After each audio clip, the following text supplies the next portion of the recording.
all, and welcome back. Today we're going to see how this new PR product model kit stacks up against other Mecha Musume kits. This new kit here is the Project Krai C01.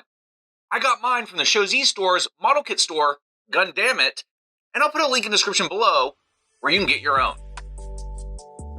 Now before we get started, let's go ahead and check out the packaging. We have a sleeve over the main packaging here with a very nice looking illustration of a Mecha Musume girl. It is a glossy illustration on top of a semi-matte background with some interesting geometric patterns in the background. It has a nice logo with a silver metallic ink printed on top. On the back, we have a normal version of the character with regular clothes and no robotic parts. Now remove the sleeve, and we have a nice, very sophisticated looking box here with logo dead center with a light treatment of the geometric patterns in the background. Now let's check out what's inside the package and see if it's worthy of our collection. The first thing we want to check out inside the packaging is the instruction manual. So we have the logo here and some light texturing, but nothing too fancy. We have a parts list on the first page, all drawn, and then we have the instructions. It looks fairly clear. We'll have to see how it works once we actually start assembling the model kit. The next thing to check out of the box is a couple of stands. We have some fairly rigid plastic here. These kind of remind me of the 1/44 scale stand plastic that you get with some Bandai kits. We have some nice sort of frosted arms, which do kind of remind me of Figma bases. There are a lot of adjustment points, and of course they all come apart and come off the base. We have to attach some pieces on here, which also come off the base and can become interlinked.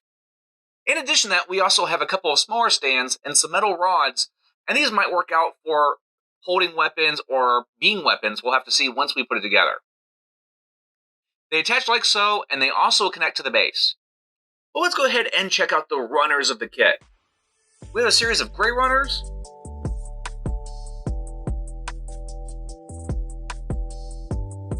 and some blue runners.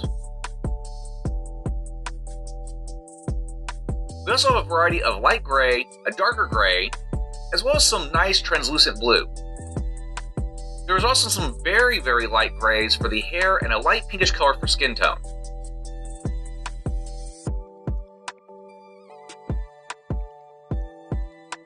There are also some black runners here. As you might have noticed on the hands, some of the hands have already detached in the package. Some of the plastic runners also have a little bit of warp to them. However, we won't know until we assemble if that has any effect on the model.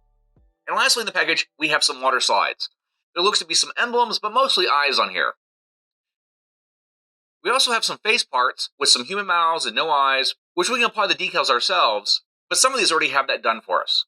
It seems though, if you want to use any of the faces with the open mouth, we're going to have to apply the eye details. If you just like the winking face or the basic expression, which is kind of a dull look, we won't have to do anything, but just be aware there will be a little bit of work if you want the full face variety.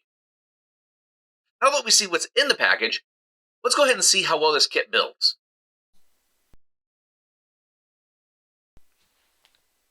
The build itself was actually pretty well thought out. Parts snapped together with no issue, and they all seem molded pretty well. I think some of the plastic was a little on the softer side, but it snipped cleanly off the sprues. I think it was good overall. I do like how the hair layered during assembly. That was fairly unique compared to other kits I've built. Just note that most pieces are undergated. There were only a few pieces that were gated in a concave area, which made it a little harder to remove the nib. I think having a good pair of snips and sandpaper are essential to making this kit.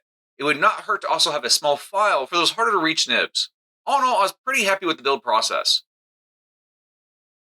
Now this is a great surprise. I expected a single figure with parts for a conversion. This is actually two model kits. While we have to share faces among the two figures, there are enough expressions to go around for both of them. Even though these kits appear to be the same base, they're actually fairly unique. Other than sharing the face, there are different parts that make up the entire body. They're assembled differently. However, you can switch many of the parts around because they share the same connection type. It seems rather than just being a normal clothed version of the character in the box, this partner could be considered someone in a supporting role. Overall, visually, they both look pretty good. I would say without the mecha parts, they do seem a little less interesting than some of the other competitors' kits, but I think if you really want to make them stand out, I'd consider painting them. That's largely due just to the glossy nature of the plastic. I think in their basic designs, they're fairly standard visually in a way of many anime girl tropes. Now both of these kits are pretty much shelf divers, so I'll be keeping them on the stands as we go over articulation. Now as you can see, they're very similar in design, so they mostly share all the same articulation points. The main difference between the articulation on these two kits is they both have different feet, and this one has skirts. The skirt does have a little bit of articulation on it, but not a lot. I do feel like, as far as the waist goes, we have a little bit more of an ab crunch in this one, because this one has a little bit more interference. One last point, that would be the hair. And the hair has a little bit of articulation with these side pieces, but it's really nothing to write home about. So since they both mostly share the same parts, I'm going to go ahead and show you guys articulation on this one in particular. This is going to be my first area of a complaint on this figure, and that's going to be the simple shoulder joint. I've gotten kind of used to the little bit more complicated design, at least for the shoulder, and this one is just a ball and socket. We do have a hinge at the base of the shoulder. It would really have been nice to have integrated a more advanced shoulder to allow this area of forward and backward movement. We do have rotation at the shoulder, but also here where they connect.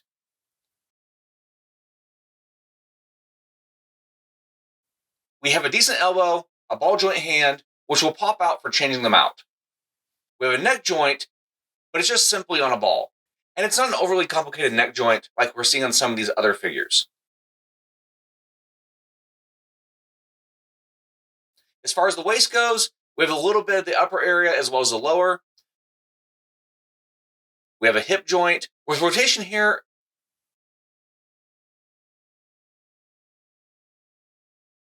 And it does have a nice bend in the knee.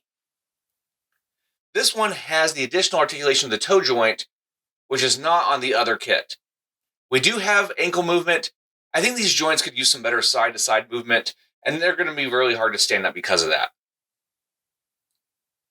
These are something you definitely want to keep on the stands, but at least they're nice stands.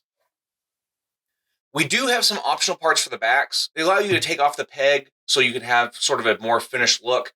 However, they're going to be in stand mode most likely, so you won't really need them. Now with the basic figures articulation out of the way, let's go ahead and check out the combine mode. Now let's check out the armor add-on. This is really what I wanted the kit for. I really love the design of the legs especially. There's this sort of reference to mechanical, almost like cloven foot, like something you would see with a mythical pan creature. Even the head decoration kind of references the small horns of the being. Also note that in this mode, just like the others, you're going to need the stand. These feet are just not very stable. They do have a little flat spot at the bottom, but it does not lend itself to be put in a standing position without the stand. That said, it does look great. I really like the addition of the backpacks. There are actually two here. The lower one's below the base, and there's another on the upper shoulders. There's some nice arm gauntlets, and they also utilize the same fist that the other modes have. The aesthetic is just really nice. The only thing I would say negatively is it is somewhat muted. I do feel like the color intensity could have been a little bit higher. There's some nice color separation in the variety of parts, but it's fairly monochromatic. There are some clear plastics, and we have variations of blues and grays, but there's just something really muted in the overall aesthetic, and it just seems kind of washed out. I do appreciate the overall design. I think it's very good. I think the upper thigh is probably one of the most clever aspects of the design out of all the kits I've collected.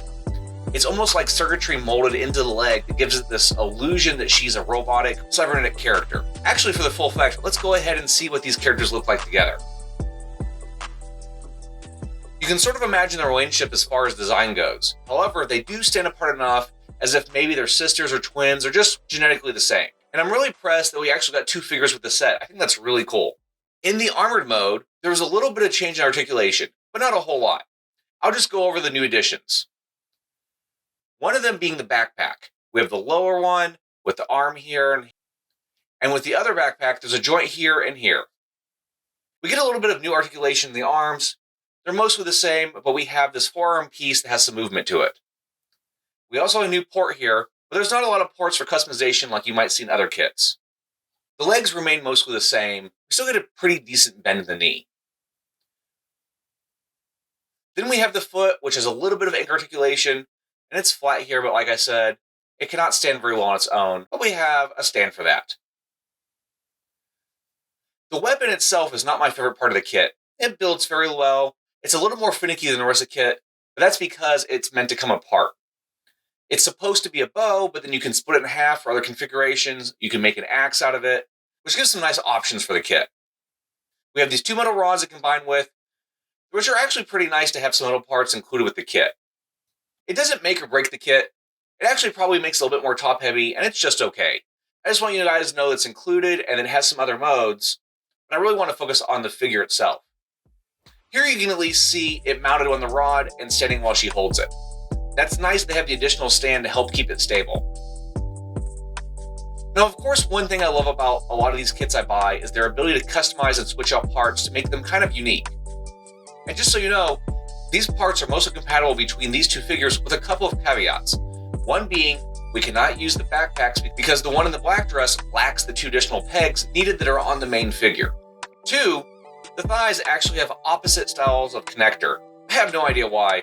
It's actually kind of strange that they would go as far as to make them not compatible. It would have been much easier just to maintain the same design. However, if you choose to use these legs, you just need to take the entire thigh off and swap it between the two figures, and it works just fine. I do think this version looks pretty well with the parts. I think it's nice to have the option to make another figure. I just really like the ability to set up configurations that are well outside the intended design of these toys. Now, I do want to do a couple comparisons.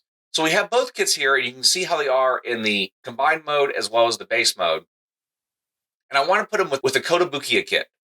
This is from Megami Device. And yes, she is posed, but as you can see, there's a bit of difference here. I do think the coloring on the Kotobukiya is a bit nicer, but it also does feel a bit dated in some ways, at least as far as the parts go.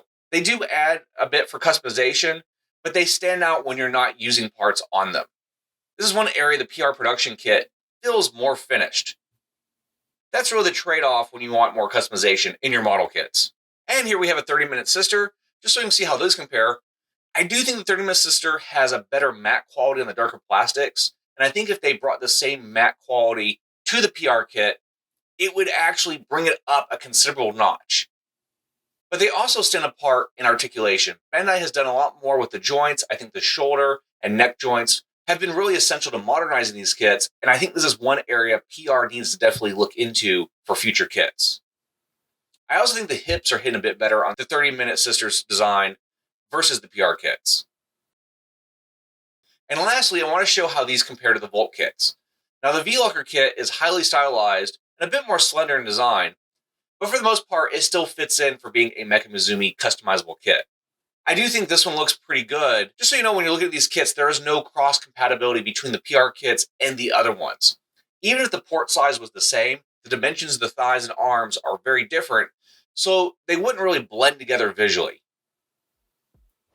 But as you can see, this is still a very good contender for a modern Mecha Musume kit, and I really think it's a welcome addition to the genre. With all that said, I think this is a really solid kit. It assembles well, it's aesthetically pleasing, it's a very nice design. I have some minor nitpicks as far as the data joint system and things like that. The plastic quality, even though it's good, could use a little bit of that textured finish to give it that matte appearance that the newer kits have. It will fit in well with Frame Arm Girls, Megami Devices, V-Lockers, or 30-minute Sisters, and probably any kind of other girl kits of this scale. I got mine from Show Z Store. I'll put a link in the description below. So anyway, let us know in the comments below if this is worthy of your collection. Like and subscribe, and we'll see you all next time.